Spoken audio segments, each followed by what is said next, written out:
اپنی جگہ لے لوں گا۔ پہلی بات عوام سے یہ کہوں گا کہ اپنی نسلوں کو موبائل کے بیجا استعمالات سے بچائیے۔ آپ بعض ممالک میں نے آن ریکارڈ دیکھا، یہ قانون ہے کہ ایڈلٹ ہونے سے پہلے، بالغ ہونے سے پہلے وہ بچوں کو موبائل نہیں دیتے، یہ پھر کنڈیشن کے ساتھ دیتے ہیں۔ تو میرا آپ کو پیغام یہ ہے کہ بچوں کو اسکرین نہ دو، اسکلز دو۔ انہیں ریل بنانے والا نہ بناؤ، ریئل لائف بنانے والا بناؤ۔ اور دوسرا پیغام یہ ہے کہ اپنے بچوں کو نشے سے بچاؤ، ان کی سنگت اچھی رکھو۔ بدبو میں بیٹھو گے بدبودار بنو گے، خوشبو میں بیٹھو گے خوشبودار بنو گے۔ اور تیسری بات یہ ہے کہ اپنی بچیوں پر نظر رکھو، وہ کہاں پڑھتی ہیں، کس سے ملتی ہیں، کہیں وہ انلیگل کانٹیکٹ میں تو نہیں ہے کسی کے۔ اللہ نہ کرے، بڑا دل دکھتا ہے دیکھ کر ہماری بچیاں جو ارتداد کی راہ پر جا رہی ہیں۔ اس کے لیے امیروں سے کہوں گا کہ وہ اپنی جیب سے پیسے اٹھائیں اور ان بچیوں کے لیے مناسب کم فیس میں کوچنگ سینٹر بنائیں، تاکہ بچیوں کی تعلیم بھی ڈیولپ ہو سکے اور ان کے ایمان و عقیدوں کو بھی بچایا جا سکے۔ اور ایک آخری بات قاری یوسف رضا صاحب، میں حضور صاحب سجادہ جو بہت محبت فرماتے ہیں مجھ سے الحمدللہ، حضور حسن میاں صاحب قبلہ اور میرے استاذ گرامی، استاذوں کے استاذ حضرت مفتی عاقل صاحب قبلہ، حضور شارع بخاری الحمدللہ، ان کی موجودگی میں حضرت مفتی سلیم صاحب شیر قادریت کی موجودگی میں یہ بات میں اب اہل اسٹیج سے کہہ رہا ہوں۔ یہاں جو موجود ہیں ان سے نہیں، جن کا تعلق اسٹیج سے ہے ان سے۔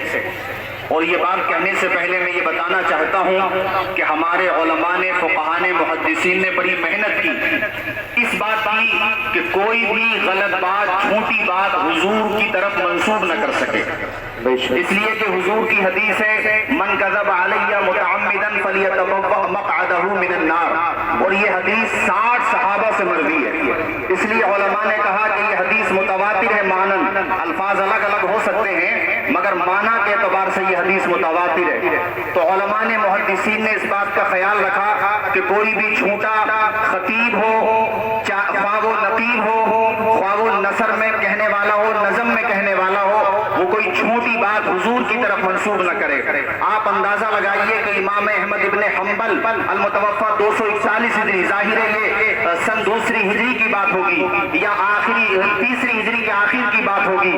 یحییٰ ابن معین کے ساتھ ایک مسجد میں گئے تو وہاں پہ خطیب نے حدیث کی سند اس طرح سے پڑھی کہ یہ حدیث ہم سے بیان کی احمد ابن حنبل نے اور یحییٰ ابن معین نے، اور حدیث کا جو متن پڑھا وہ سراسر ایسا تھا جو انہوں نے کبھی سوچا بھی نہیں تھا۔ یحییٰ ابن معین احمد ابن حنبل کی طرف دیکھنے لگے، کہا احمد کیا تم نے یہ حدیث بیان کی ہے؟ کہا نہیں بھائی میں نے بیان نہیں کی۔ ایک دوسرے نے انکار کر دیا۔ اس کے بعد امام صاحب کو تقریر کے بعد یعنی جب نماز ہو گئی پکڑا گیا، کہا یہ بتاؤ بھائی تم نے ہمارا نام کیسے لے دیا؟ تو اس ظالم نے بجائے اس کے کہ اپنی کمی مانتا، کہنے لگا کہ دنیا میں خالی ایک احمد ابن حنبل تھوڑی ہے، دنیا میں ایک یحییٰ ابن معین تھوڑی ہے۔ تو اس سے اندازہ ہوتا ہے کہ وہ ائمہ محدثین کا دور، ایسے ایسے بڑے بڑے فقہاء کے دور میں جب جھوٹے لوگ منبروں تک پہنچے تھے، تو آج بھی کوئی بعید نہیں ہے کہ محض چرب زبانی کی بنیاد پر، زرق برق کی بنیاد پر کوئی جھوٹ بول سکتا ہے۔ اللہ کا خوف کرو، وہ بات بیان کرو جو قرآن و سنت سے ثابت ہو۔ اعلیٰ حضرت کے نام پر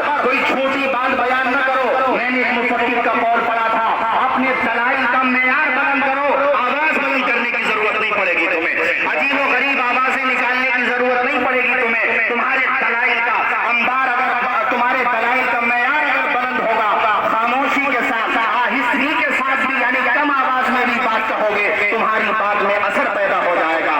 ہمارے علماء نے کتنی کوشش کی، صرف زنادقہ نے، اور بھی ہے طبقے جنہوں نے احادیث گڑھی، صرف زنادقہ نے بروایت عقیلی جنہوں نے حماد بن زید سے اس روایت کو لیا، وہ کہتے ہیں زنادقہ نے 14,000 حدیثیں گڑھی ہیں حضور، یعنی اپنی طرف سے باتیں بتائیں اور کہا یہ